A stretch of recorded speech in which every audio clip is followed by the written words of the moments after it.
Hey, what's up and welcome to another video about filmmaking, photography and the creative work behind. In this video, I wanted to show you my Fujifilm XT4 Cinema Rig.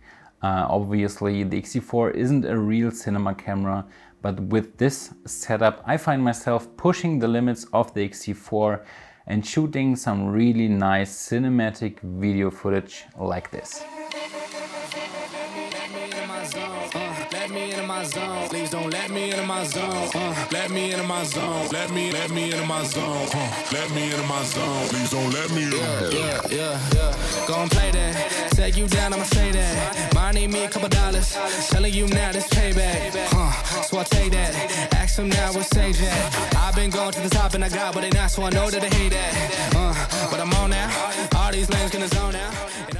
When I compared the footage I shot to the Blackmagic Pocket Cinema Camera 4K, which is a real cinema camera, I must say there is not a huge difference when comparing the image quality of these two cameras. So let's start with building the rig and then I show you how you can squeeze out the last 10% out of your Fujifilm X-T4.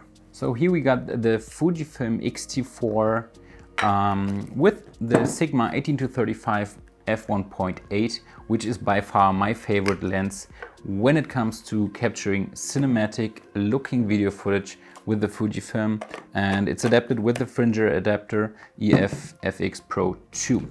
So first step is to bring the X-T4 into the small rig cage where we attach all other accessories to.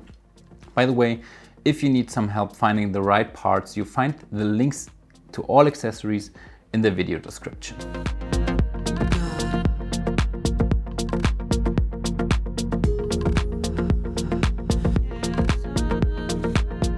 So the next step is screwing the side handle to the cage to get some more handling on the camera and additional cold shoe mount where we attach later the microphone to the camera.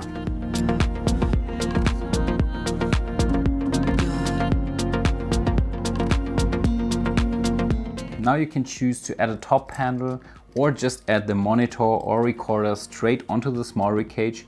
I always go with the top panel because you're able to shoot some nice low angle shots and it's much easier to carry the camera around with the top panel attached on top.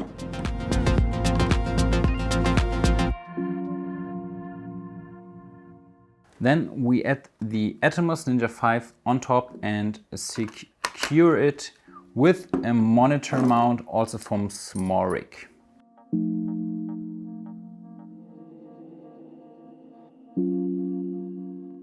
So next step is connecting the cable with your monitor or recorder and the camera itself and secure it with the HDMI cable clamp also from small rig. So short information about the cable, it's not that easy to find a cable which supports filming in 4K 50 or 60 frames. And even with the crazy expensive cable from Atomos itself seems to be some problems. So I recommend buying the cable which I'll link in the description because I know it works for sure.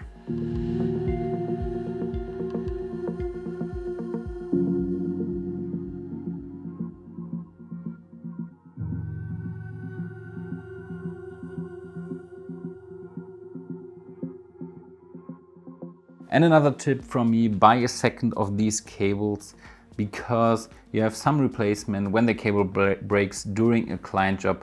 Trust me, it's better. So at least we mount the microphone on the side handle and connect it to the camera.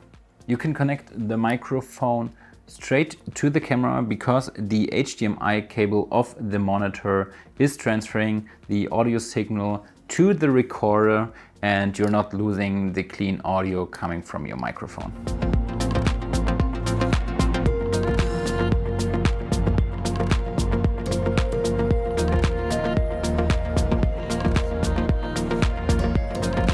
When you don't use an external recorder like I do with the Ninja V, you got the setup complete, but you're definitely missing some performance. And when you want to use a monitor or recorder, you have to change some important settings in the camera and in the monitor itself.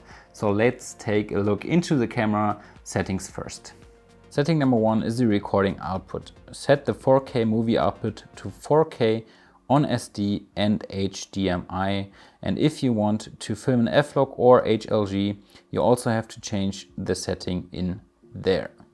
Next is turning HDMI rec control to on, and most important, you have to change HDMI output info display to off. Otherwise, you're going to record all information you can see on the camera screen onto your video footage. Besides these settings, everything stays the same, and you still have to do all filming settings in camera before recording. So now we talk about the settings in the Atomos Ninja V recorder and monitor.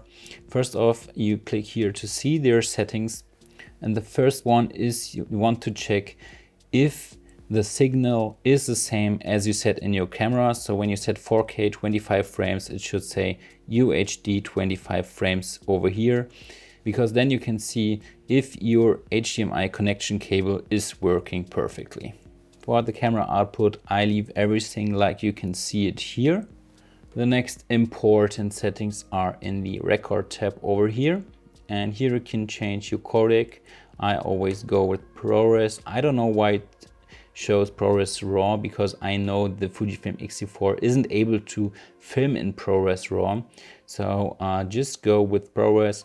I choose 4:2 for the compression.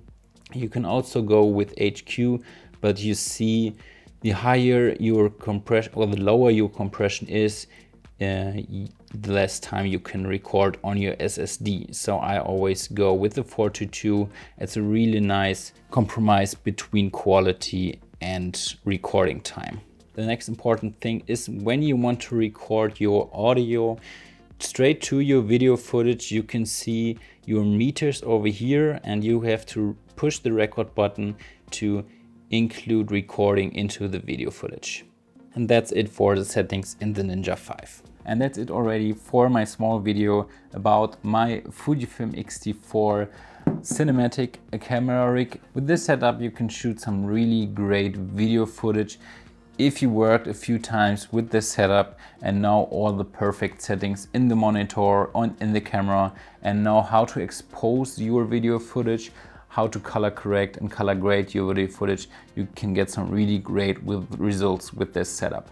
Next video will be a color grading tutorial, how to color grade F-Log ProRes footage coming from this setup actually.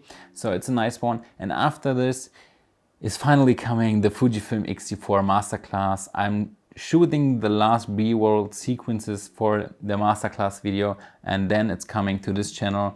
And when you're a beginner with the Fujifilm X-T4, I think this channel has a lot of videos to offer to get more professional with this camera.